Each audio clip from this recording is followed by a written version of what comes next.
जय माता की मित्रों, जो लोग गायत्री साधना करते हैं और गायत्री में विश्वास रखते हैं, अटल विश्वास के साथ अपनी पूजा अर्चना साधना मंत्र जप करते रहते हैं, उनमें बहुत सारी शक्तियों का संचार होता है और अनवरत उस प्रकार की शक्ति बराबर बनी रहती है यदि कोई अपनी साधना को नियमित करते रहता है तो। परंतु कुछ लोग बीच में छोड़ देते हैं, उससे उनकी शक्ति में रुकावट आती है।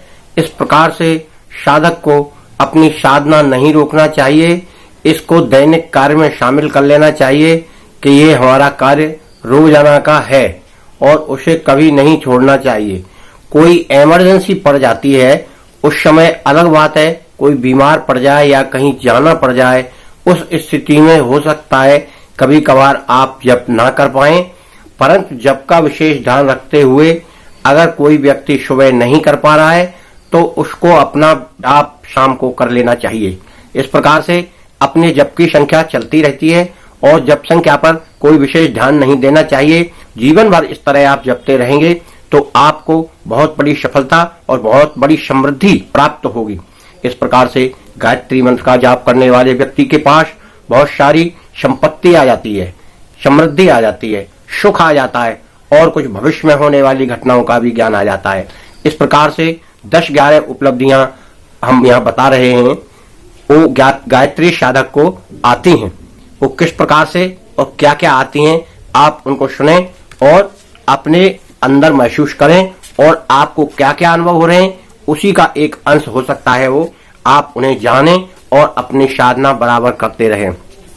तो हम नंबर 1 पे बता रहे हैं कि साधक को मंत्र जप करने से अपने मन में बहुत शांति मिलती है और उसकी अशांति दूर हो जाती है। ये प्रथम बात है साधक के लिए। नंबर 2 पर आता है, चेहरे पर एक ऐसा तेज आने लगता है साधक के पे कि जैसे कोई चमक, बगैर क्रीम पाउडर लगाए हुए चेहरा चमकने लगता है, तेज सा दिखाई देने लगता है। ये गायत्री मंत्र का ही चमत्कार रहता है। तीसरा नंबर आता है संकल्प शक्ति का। व्यक्ति साधक के अंदर ऐसी संकल्प शक्ति आ जाती है, वो किसी भी कार्य को करता है तो वो फिर पीछे नहीं हटता और सोच समझ कर ही करता है और उसे पूरा करके ही हटता है। इसलिए संकल्प से बहुत सारे कार्य जो अधूरे हैं वो पूरे हो जाते हैं। संकल्प जीवन का और शरीर का एक मूलभूत अंग है और उसको संकल्प के साथ जीना सीख गया तो व्यक्ति हमेशा सफल होगा। असफल होने का तो कोई सवाल ही नहीं उठता है। इच्छा शक्ति की धारणा बहुत प्रबल हो जाती है। उसकी इच्छा इतनी प्रबल हो जाती है कि वो जो चीज की इच्छा करता है मन में, वह धीरे धीरे उसकी ओर आकर्षित होने लगती है। इसलिए उसकी सारी समस्याओं का निदान उस इच्छा शक्ति से धीरे धीरे होने लगता है, अनायास ही। और 5वें नंबर पर आता है, आगामी घटनाओं का उसे अंदाज हो जाता है। कोई अप्रिय घटना हो या कोई प्रिय घटना हो, उसका उसको आभास होने लगता है, संकेत मिलने लगते हैं। या तो आंख से संकेत मिले, आंख पुरुष है तो दाहिनी आंख फड़केगी और स्त्री है तो बाईं आंख फड़केगी, या अंग फड़कने से भी होता है। इस प्रकार से आपको आभास होगा कि ये मेरा कार्य बनेगा। ये केवल गायत्री मंत्र और साधना का ही चमत्कार रहता है। साधक में, जो गायत्री साधक है, उसमें एक वशीकरण की शक्ति भी आ जाती है।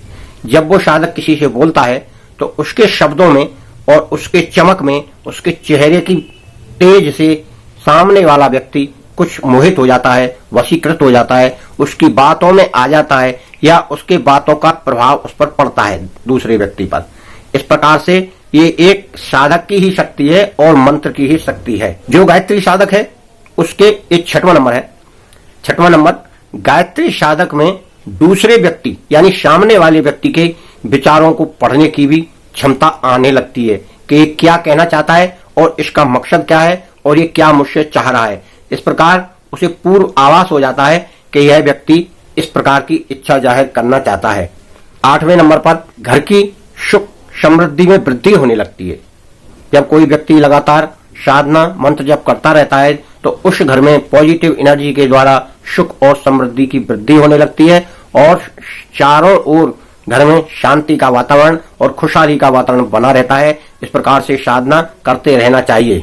9वें नंबर पर आता है, साधक के जितने भी रुके हुए कार्य हैं वह धीरे धीरे चालू होने लगते हैं या शुरू होने लगते हैं। किसी का कोई धंधा बिजनेस वगैरह चल रहा है और वो किसी कारण से रुक गया है, तो गायत्री साधना करने से उन कार्यों में जो रुकावट थी वो दूर होगी और वो कार्य पुनः चालू हो जाते हैं। नंबर 10 पर आता है कि जो साधक कोई ना कोई कार्य तो कोई करता ही है, परंतु जो गायत्री साधक है कोई कार्य करने जा रहा है, कोई नया कार्य करने जा रहा है, तो उस कार्य में सफलता की प्रबलता बढ़ जाती है साधना के बल पर। जो गायत्री साधक है उसमें इतनी शक्ति रहती है कि वो जो कार्य अपने हाथों से या अपनी इच्छा शक्ति से करेगा उस कार्य के संपूर्ण होने की ज्यादा संभावना रहती है। 11 नंबर पर आता है कि साधक इतनी साधना कर चुका होता है ज्यादा से ज्यादा साधना उसने की है, तो उसमें एक दूरदृष्टि की क्षमता आने लगती है। दूर का आभास होने लगता है कि वहां पर क्या हो रहा है, वहां क्या घटना घटने वाली है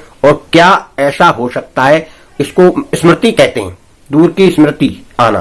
तो दूर की स्मृति के द्वारा उसे कुछ कुछ आभास होने लगता है।